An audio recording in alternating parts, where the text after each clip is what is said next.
May 29th, 2020, re-occupancy of office space comes to the forefront. Thank you for tuning in to another episode of Coronavirus and Commercial Real Estate. I'm your host, George Morales of Blue Box Real Estate. We provide commercial real estate solutions for South Florida. If you're an office tenant or an office landlord, we want to help you. Contact us at info@blueboxre.com. Check us out at blueboxre.com today.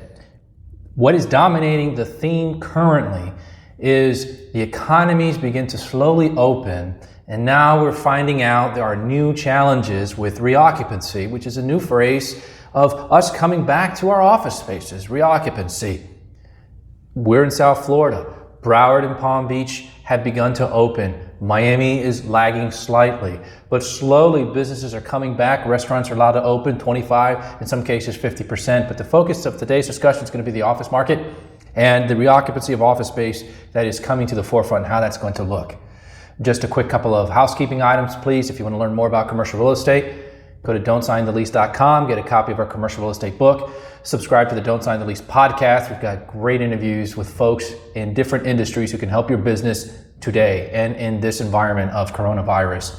Also, we're coming to you today from a different location. We're at 420 Lincoln Road. We actually had a tour today. We're very thankful for that, a growing marketing company. So perhaps signs of life coming back to the South Florida community. And we've got spaces at 420 Lincoln Road ranging from 1,200 square feet all the way up to a full floor of 29,000 square feet. Excellent offices, excellent amenities on Lincoln Road. Think about 420 Lincoln Road for your office space needs in Miami. Let's jump right in to the first article, which comes to us from BizNow in San Francisco. Thank you, Dean Boner. And it is entitled, "A New Work From Home Movement is Gaining Steam. Why Aren't Office Landlords More Worried?" That's the title. Let's get right into the article. Through the coronavirus pandemic, it has thrust thousands of companies into remote work. Office landlords are counting on most of them eagerly returning to their now deserted offices. And I can testify to that. I'm at a 245,000 foot building, and for the most part, office users have not come back in full swing.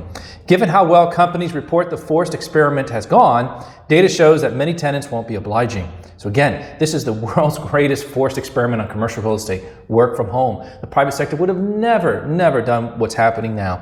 But the article continues, about 1/3 of US employees were working remotely as of last month. In the meantime, a number of third-party reports of how many workers and companies prefer that it stay that way, either on a part-time or full-time basis, portend at least some long-term impact on commercial real estate, ranging from measurable to transformative. Measurable to transformative, this work from home strategy. By the end of April, 69% of companies had plans to shrink their office footprint in accordance with increased remote work, according to a CoreNet Global survey. Similarly, a survey of over 300 chief financial officers by Gartner, an S&P 500 research and advisory company, found that 74% of companies intend to shift at least 5% of their workforces to remote work. For most of those companies, at least 10 to 20% of workers are expected to remain remote. Now, this should be a surprise to us. There have been many articles written. So far, we've got Square, Twitter, Google, Facebook have announced some form of work from home, even if it's just through the end of the year. But JP Morgan Chase, Barclays, and Morgan Stanley, Dean Witter, and others nationwide have announced permanent work from home strategies going forward. And it's no wonder. It's no wonder. If we go back to the 2008 recession, how did the corporate world respond when the economy tanked last? Well, they took less space and crammed more people in less space. Well, you can't do that today. So the only fix is going to be to keep a majority or a significant portion of the work staff at home to mitigate costs. So this is a trend that's coming. This is a trend that those of us in commercial real estate need to pay attention to. There are folks like CoStar, like BizNow that are on it, and we're going to help you track this as well. Just stay tuned to our weekly video outlook of commercial real estate. Continuing with this theme, the second article does come to us from CoStar, and it's entitled, "For Office Tenants, Workplace Safety Concerns Add to Flight to Quality Leasing Trend." It's no surprise.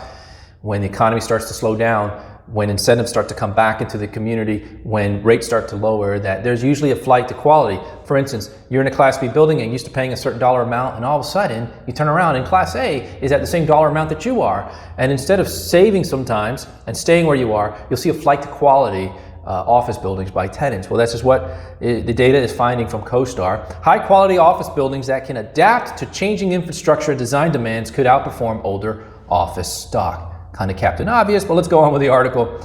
Office leasing data through mid-May reflects overall market caution amid heightened uncertainty and reduced demand in the near future. After a strong start in the first 2 months of the year, leasing volume began to fall off in March as lockdowns and social distancing became widespread, then plunged in April and May, down more than 50% from monthly averages totals in 2016 through 2019. And I don't see any change coming in June, possibly July and August. Remember, at least in commercial real estate, at least in office, and I'm sure in other areas like retail, the summer months are usually slow. Decision makers are traveling, and particularly in our region, South Florida, it's not the best time for restaurants to be reopening. It's the down season. But usually the summers are slow. Some of us are optimistic that perhaps there'll be a pent-up demand, but most likely we won't see it until we hit the fall. But April and May, significantly down, 50% leasing activity compared to past years.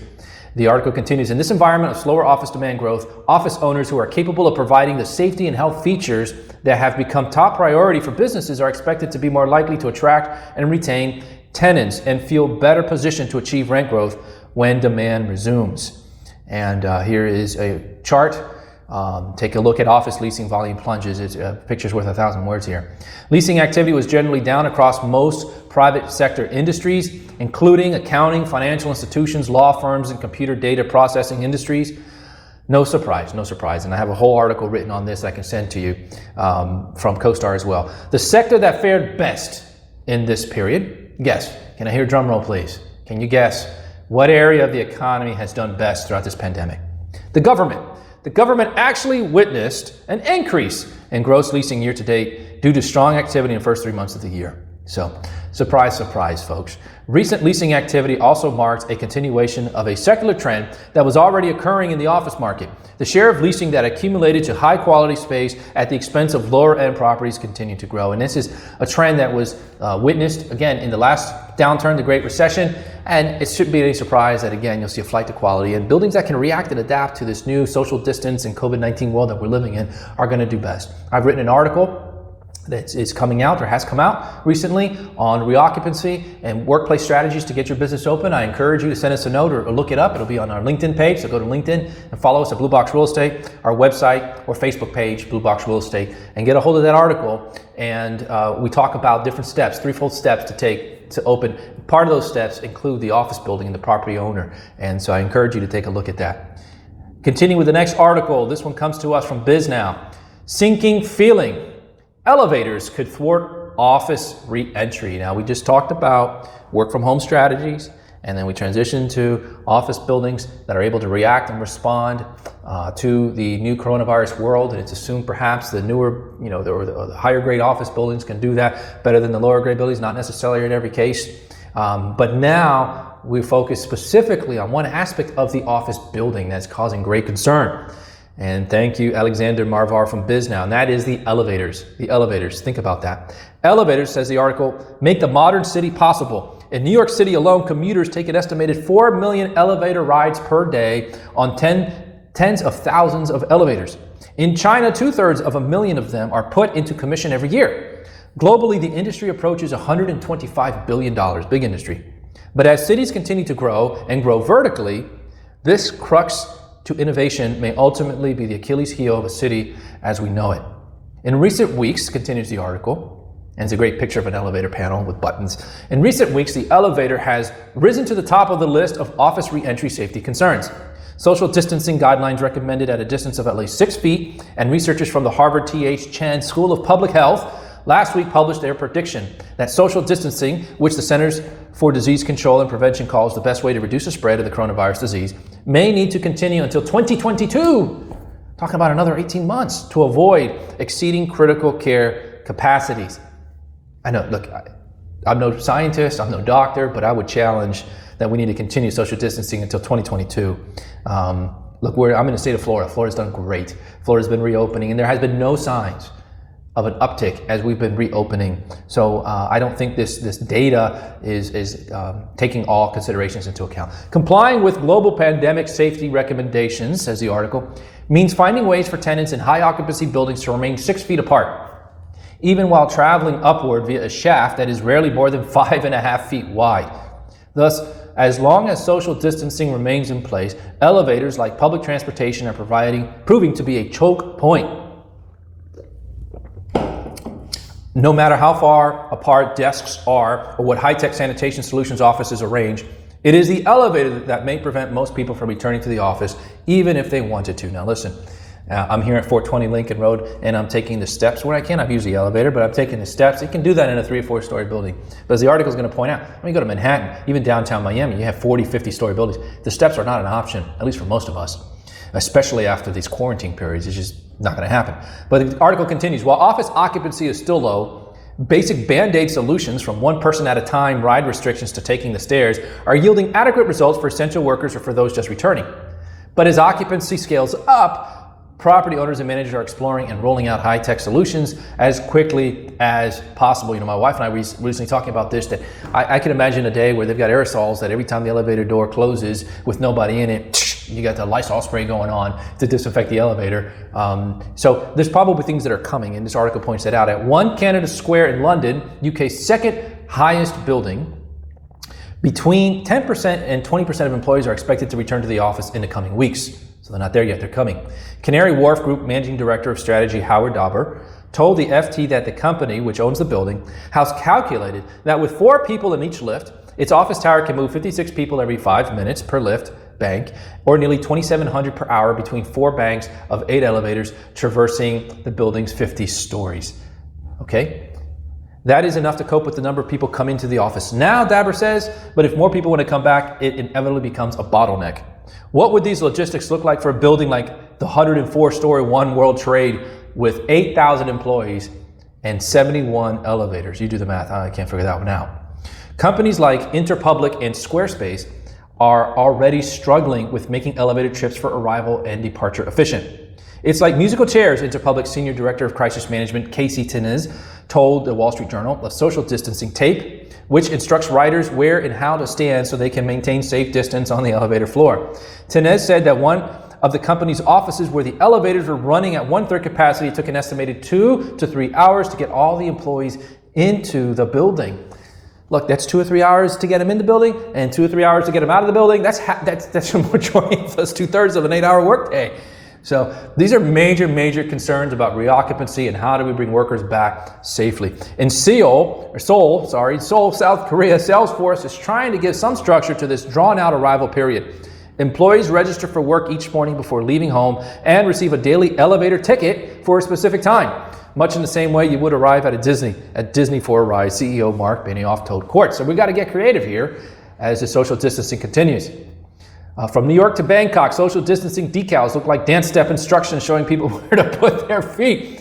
Dance step instructions. Riders are guided by decals to stand back to back, but to face one and not to, are guided to stand to back, but to face away from one another to theoretically reduce risk of virus spread. So you got all kinds of people staring in all kinds of directions in these elevators, folks.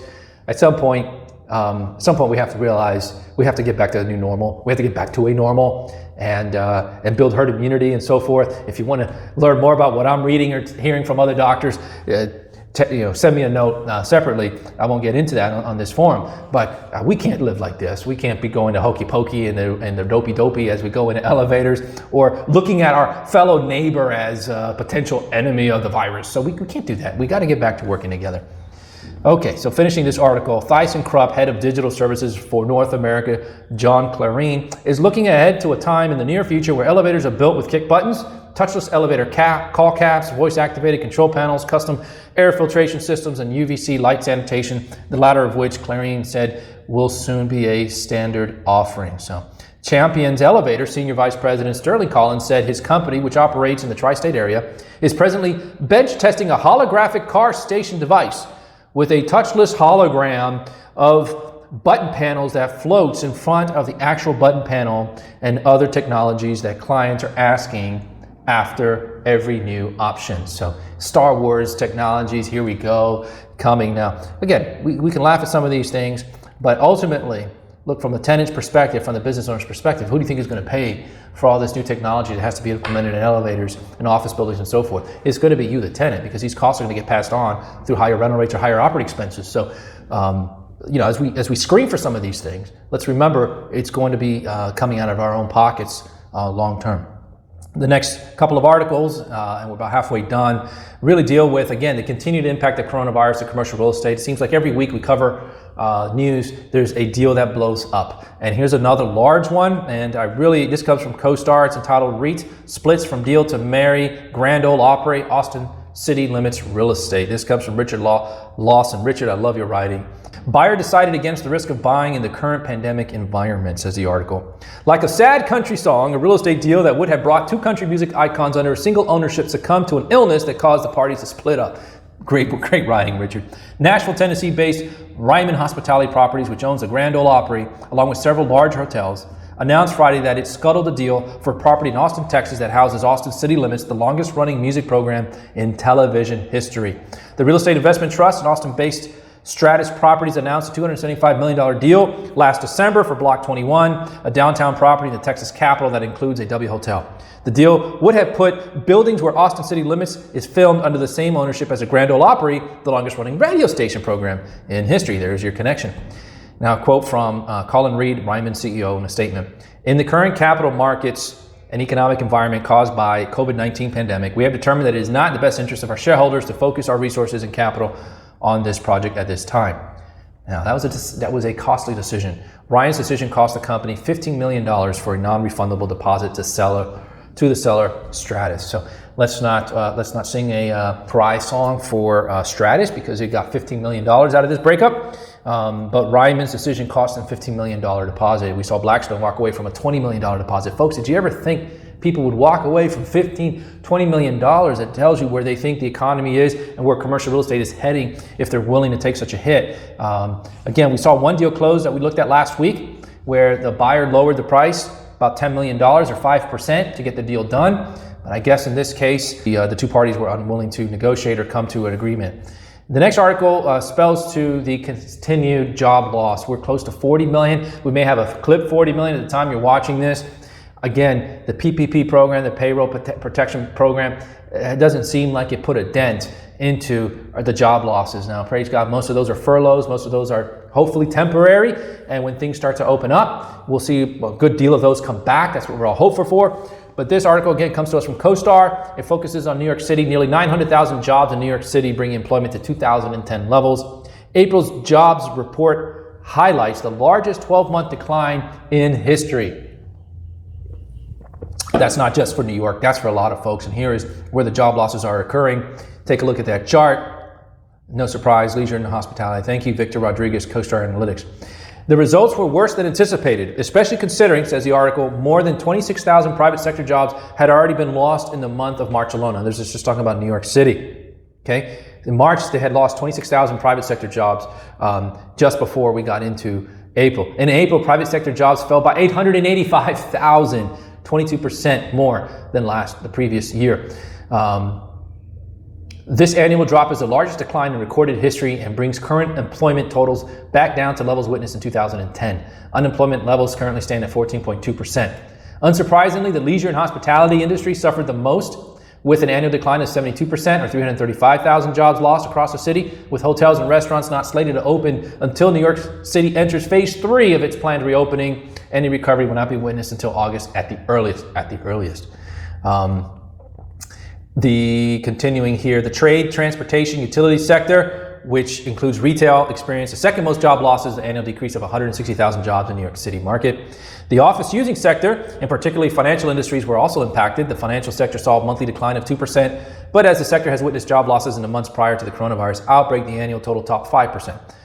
Jumped to 5%. Driving these losses were nearly 10,000 jobs lost in real estate sector alone, as major brokerages have witnessed deal pipelines dry up as the summer approaches, and many have now resorted to cost-cutting measures, including layoff of non-revenue generating staff in anticipation of a rocky road ahead. I just saw announced this week, Marcus and Millichap cutting 20% of staff.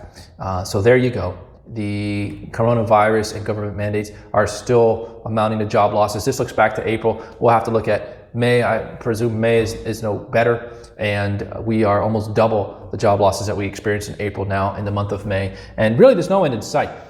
Restaurants are being asked to open at 25%. But remember, many of these folks took government stimulus money, the PPP program, which states you have to maintain 90 or 100%, I forget the number, of your staff Well, they can't open at 25% and then pay 90 to 100% of their staff. Do the number, Uncle Sam. It doesn't work. So they're staying closed. I'm on Lincoln Road, and the majority of the businesses and restaurants are still closed. They cannot open until they can justify bringing back all their staff and running at full capacity. And folks, we're going into the summer, and that may not be for a while. So hang in there, hang in there. There's some good signs. Wall Street's certainly recovering. They're liking the stimulus packages, but Main Street is having a difficult time of it. The last article really, again, spells to the overreach of the public sector and how they're now impacting the private sector. This comes from CoStar. California bill allowing small business tenants to terminate leases advances in the Senate. Divisive Senate bill to regulate commercial leases approved by the committee. Thank you, Katie Burke. Listen, let me speak to you folks in California. We would love to have you here in Florida. We have average temperatures of about 75, 77 degrees year round. We have no state income tax, homestead right exemptions, and a host of other reasons why you should potentially consider getting a hold of Blue Box Real Estate and helping us relocate you to the Sunshine State. Go from left coast to the right coast and come on over, because this is ridiculous. A California Senate bill, reading from the article, that would implement a statewide moratorium on commercial evictions and allow some tenants to renegotiate or walk away from lease agreements has taken another step toward putting the state in a position to regulate commercial leases. Drafted as a way to help prevent a massive wave of commercial evictions spurred by the effects of the coronavirus pandemic, the bill was approved by a 5-1 vote in the state's Judiciary Committee hearing on Friday. If it advances to the subsequent committee, it would be scheduled for Senate floor vote in late June and possible implementation as early as September. Building owners are threatening a court challenge if it is passed, of course. This is stuff you see in Venezuela and China. You don't see this in America. This is private property. Private property. The bill, introduced by San Francisco Democrat Senator Scott Weiner and Los Angeles Democrat Senator Lena Gonzalez, would freeze commercial evictions as they relate to coronavirus pandemic. It includes provisions that would allow some tenants to renegotiate the terms of their lease. And again, in some cases, those renegotiations could be buyouts or terminations. But again, another example of the public sector reaching down to the private sector and telling them what to do with their business, with their real estate, with their investments, and not really paying attention to the whole trickle-down effect of this. Should something be done to help? Yes, you're providing more than enough of our kids' future in these stimulus packages to small businesses, and yet now you're going a little bit overboard and telling property owners what they can and can't do and working these things out. Now, I have found in our community that most property owners, most landlords, are open and discussing plans with their tenants, not at the coercion of the government, but out of their goodwill nature and out of pure capitalism and free market societies. Landlords don't want empty space in the middle of a recession. So they are talking to their tenants who are doing all that they can to survive and working with them. They want to be there when they rebound and the economy rebounds, and they want that space filled. And you get a tenant for life, so to speak, if you work with them. But that's coming naturally through free markets, and the landlords who are not working with their tenants are simply going to get vacant space and will have a difficult time replacing tenants, especially in markets where the word gets out that they weren't helpful to their tenants. So let the free markets handle this. Senator Scott Weiner and Senator Lena Gonzalez, we do not need the government to mandate these fixes. Let the free market systems work their way out. And this is a just gross overreach. And if I were running a REIT or a property investment group, I certainly would now put a big block on California investments going forward. They're off my draft board because of bills like this and discussions like the fact that they're even discussing and going to vote on this has to have a lot of property owners and investors in California questioning, why am I investing here? Again, contact us at Blue Box Real Estate. This could be a potentially great time to come to the Sunshine State and invest. Very pro-business, very pro-democratic, very pro-free markets here in the state of Florida. And we welcome you at any time. Well, that wraps up this edition of coronavirus and commercial real estate. Again, consider contacting us. Consider going to the podcast if you want more, take a deeper dive in commercial real estate. And again, we're here to be your commercial real estate voice in order so you can focus on your business, property, wherever that might lead you. But before we close, let's take a reading from God's Word And I want to go to Psalm chapter 46. But we like to end with a positive note from God's word. We want to hear from God during these days. He is in control. He's in control over this virus. He's in control over our governments as well. And we can trust in him during these times. So Psalm 46 in the English Standard Version says this: God is our refuge and strength, a very present help in trouble. Therefore we will not fear, though the earth gives way, though the mountains be moved into the heart of the sea, though its waters roar and foam,